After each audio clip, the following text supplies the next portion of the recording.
আসসালামু আলাইকুম প্রিয় ভিউয়ার্স, আপনাদের সবাইকে স্বাগতম আমাদের আজকের ভিডিওতে। আপনারা নিশ্চয়ই জানেন আমাদের দেশে সরকারি কর্মচারীদের বেতন ভাতা নিয়ে নিয়মিত আলোচনা চলছে। বর্তমানে আলোচনার কেন্দ্রবিন্দুতে রয়েছে একটি গুরুত্বপূর্ণ দাবি, নবম পে স্কেল।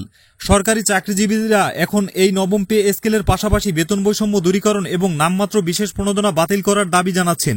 কেন এই দাবি, এর পেছনের কারণগুলো কি, চলুন বিস্তারিত জেনে নিই আজকের ভিডিওতে। এক, নবম পে স্কেল চায় সরকারি চাকরিজীবীরা। কেন এই দাবি? 2015 সালের পর থেকে সরকারি চাকরিজীবীদের জন্য আর কোনো নতুন বেতন কাঠামো ঘোষণা করা হয়নি। দীর্ঘ প্রায় এক দশক ধরে একই বেতন কাঠামোতে চলতে গিয়ে তারা মারাত্মকভাবে আর্থিক সংকটের মুখে পড়েছেন। নিত্য প্রয়োজনীয় পণ্যের লাগামহীন মূল্যবৃদ্ধি, বাড়ি ভাড়া, পরিবহন খরচ, সবকিছুর দাম আকাশ ছোঁয়া। বর্তমানে বেতন দিয়ে জীবনযাত্রার মান বজায় রাখা তাদের জন্য দুরূহ হয়ে পড়েছে। তাই একটি যুগোপযোগী বেতন কাঠামো অর্থাৎ নবম পে স্কেল বাস্তবায়নের দাবি এখন তাদের প্রধান অগ্রাধিকার। তারা মনে করেন এই নতুন পে স্কেল তাদের আর্থিক বঞ্চনা দূর করে একটি সম্মানজনক জীবন ধারণের সুযোগ করে দেবে। 2, কর্মকর্তা এবং কর্মচারীদের বেতন বৈষম্য বিদ্যমান অবসানের দাবি। সরকারি চাকরিতে কর্মকর্তা এবং কর্মচারীদের মধ্যে দীর্ঘদিনের বেতন বৈষম্য একটি বড় সমস্যা। অভিযোগ রয়েছে উচ্চপদস্থ কর্মকর্তাদের জন্য বিভিন্ন সুযোগ সুবিধা এবং ভাতা থাকলেও নিম্নপদস্থ কর্মচারীদের ক্ষেত্রে তা খুবই সীমিত। একই কাজ বা প্রায় একই ধরনের দায়িত্ব পালনের বেতন ভাতার বড় ধরনের পার্থক্য দেখা যায়।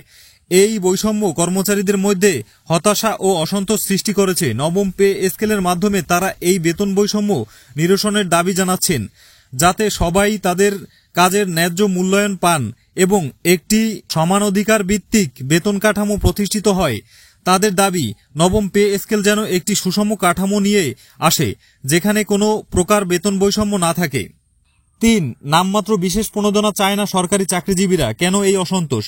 সম্প্রতি সরকার সরকারি চাকরিজীবীদের জন্য একটি বিশেষ প্রণোদনা ঘোষণা করেছে। এটি মূলত 5% থেকে শুরু হয়, বর্তমানে নির্দিষ্ট গ্রেডের জন্য 15% বা 20% পর্যন্ত হতে পারে। কিন্তু সরকারি কর্মচারীরা এই বিশেষ প্রণোদনাকে নামমাত্র বা ক্ষুদ্র আখ্যা দিয়ে এর ঘোর বিরোধিতা করেছেন। তাদের মতে এই প্রণোদনা মূল্যস্ফীতির সাথে সামঞ্জস্যপূর্ণ নয় এবং এটি তাদের দীর্ঘদিনের বঞ্চনা এবং বেতন বৈষম্যের সমস্যার কোনো স্থায়ী সমাধান নয়। বরং তারা মনে করছেন এই প্রণোদনা মূল দাবি অর্থাৎ নবম পে স্কেল বাস্তবায়নকে বিলম্বিত করার একটি কৌশল মাত্র। তারা একটি কার্যকর ও সুদূরপ্রসারী সমাধান চান, যা একটি পূর্ণাঙ্গ বেতন কাঠামোর মাধ্যমে সম্ভব, কোনো খণ্ডকালীন প্রণোদনার মাধ্যমে নয়। বর্তমান পরিস্থিতিতে সরকারি কর্মচারীদের এই জোরালো দাবিগুলো সরকারের জন্য একটি বড় চ্যালেঞ্জ। একদিকে দ্রব্যমূল্যের ঊর্ধ্বগতি, অন্যদিকে সরকারি কোষাগারের উপর চাপ। এই জটিল সমীকরণের সমাধান কিভাবে হবে সেটাই এখন দেখার বিষয়। সরকার কি তাদের দাবি মেনে নেবে, নবম পে স্কেল বাস্তবায়ন করবে, নাকি অন্য কোনো সমাধানের পথে হাঁটবে? প্রিয় দর্শক, এই বিষয়ে আপনার কি মতামত? নবম পে স্কেল কি এখন অপরিহার্য? এই বিশেষ প্রণোদনা কি সত্যিই নামমাত্র? আপনার মূল্যবান মন্তব্য আমাদের কমেন্ট বক্সে জানাতে ভুলবেন না।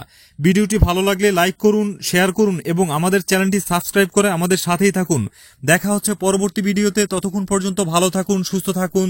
আল্লাহ হাফেজ।